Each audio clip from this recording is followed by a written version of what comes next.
si uno revisa la aprobación y desaprobación de los anteriores presidentes del Congreso, tenemos que en 7 meses María del Carmen Alba es la congresista o es la presidenta del Congreso que más alza de desaprobación ha tenido. Estamos conectados vía Zoom con Martín Hidalgo, que es probablemente el periodista que más conozca sobre temas parlamentarios.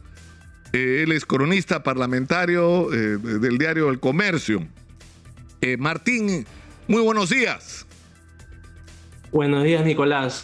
Agradecido de estar nuevamente acá en tu programa.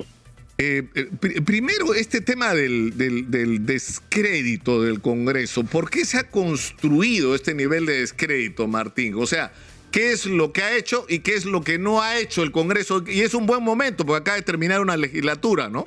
O sea, ¿cuál es, desde tu punto de vista, la percepción que tiene el ciudadano? Creo que empieza por la gestión de la presidenta del Congreso, María del Carmen Alba, la cual no supo fijar una agenda concreta ante un gobierno que a todas luces es un desastre, que tiene denuncias todos los días, malas asignaciones. El Congreso no supo aprovechar el espacio para poder instaurar una agenda de reformas, una agenda de acuerdo a lo que necesita el país en estos momentos, que sigue en, digamos, la reactivación no está del todo funcionando, seguimos con los problemas del sistema sanitario a raíz del COVID. Entonces el Congreso no ha sabido ponerse de acuerdo en impulsar una agenda. Se han ido nuevamente, como en periodos anteriores, por una agenda declarativa, una agenda no vinculante, una agenda de no reforma, sino que han priorizado las agendas declarativas y el tema de cambios normativos que los benefician a ellos de alguna manera para poner candados, porque ellos han, desde el primer mes, tenido este temor de que el gobierno los vaya a cerrar, entonces se han preocupado de poner una serie de candados que permitan a ellos mantenerse en el cargo. Y creo que eso se refleja de alguna manera hoy en día en el hecho de que, como tú lo decías hace unos momentos, no se quieren ir todos, quieren solo convocar a elecciones presidenciales.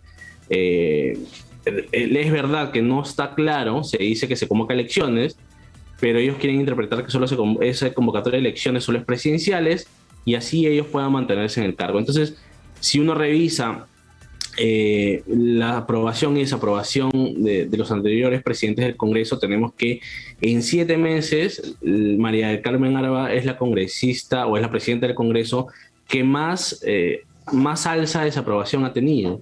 No es la que más es aprobada, pero sí es la que en tan corto tiempo ha subido 25 puntos de desaprobación, que eso es un reflejo de que no ha sabido ella posicionarse como... Yo creo que a este Congreso le falta liderazgo, ¿no?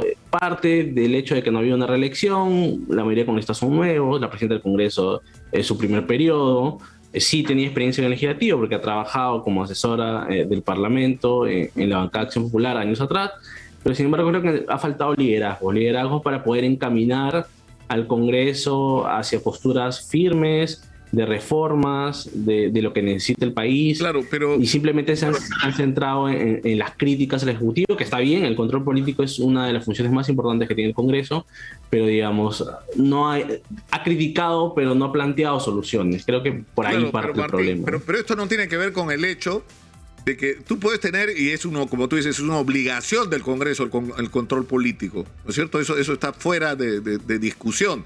Pero el problema es que cuando tu agenda está centrada en que hay que vacar a Castillo y lo vamos a vacar de todos modos, y si no es de esta forma es de esta otra, y si no logramos la votación en la vacancia, entonces le pegamos a los ministros y creamos un clima de inestabilidad.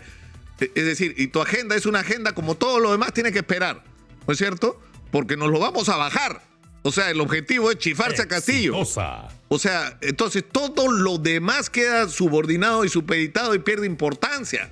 Y todo se ordena en función de ese objetivo. Entonces tú lo acabas de decir, por ejemplo, el tema de la cuestión de confianza, la modificas. O sea, quieres modificar todo aquello que, es decir, no ayude a resolver los problemas del país, sino mejore la posición de un Congreso cuyo objetivo mayoritariamente es vacar al presidente.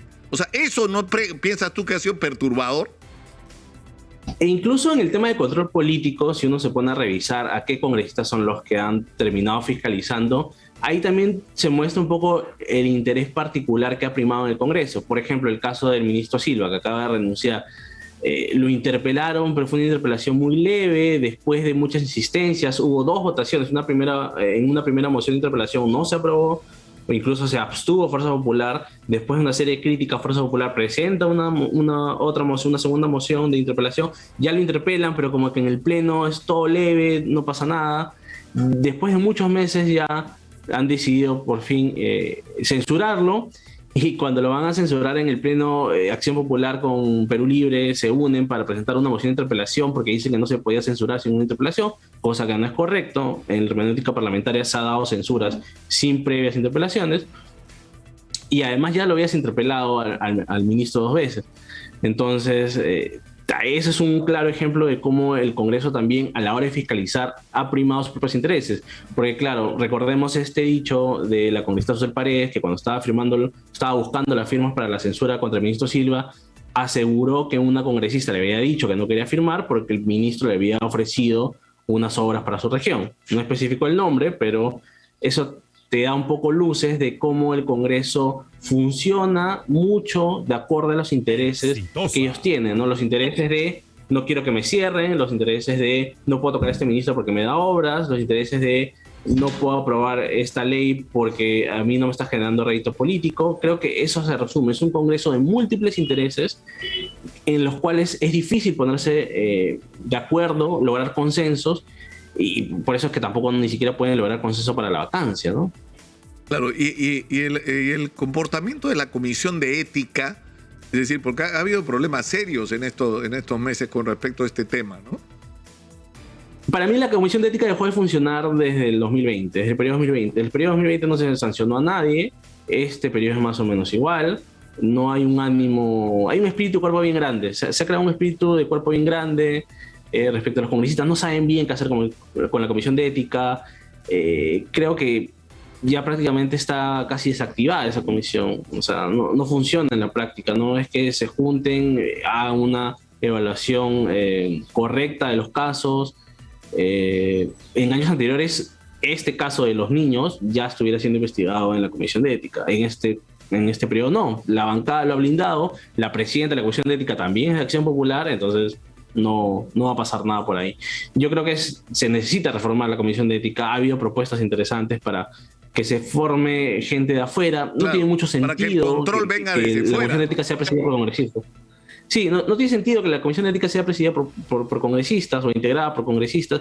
De hecho, esto fue un debate que, por ejemplo, se vio en la Contraloría, cuando las OSI, las oficinas de control interno, pertenecían o dependían de las mismas instituciones. En un momento se dijo, no tiene sentido que los fiscalizados pongan a los fiscalizadores. Entonces, lo que se hizo es, las OSIs ahora pertenecen enteramente a la Contraloría de la República y eso te da independencia. Y eso es lo que no tiene el Congreso, no tiene independencia a la hora de fiscalizar. Exitosa. Ahora, a mí me ha llamado la atención el debate sobre el tema de Ucrania.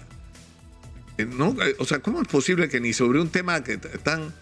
Es decir, porque esto incluso va más allá de las ideologías. Tú puedes tener desde simpatías ideológicas por una figura como la de Putin, ¿no? Como el señor Bolsonaro en Brasil, o como en determinado momento Donald Trump en Estados Unidos, e incluso puedes tener negocios con Rusia, pero que lo que no puedes admitir es una violación de la soberanía de otro país, es decir, porque esos son como principios básicos de la política internacional, ¿no?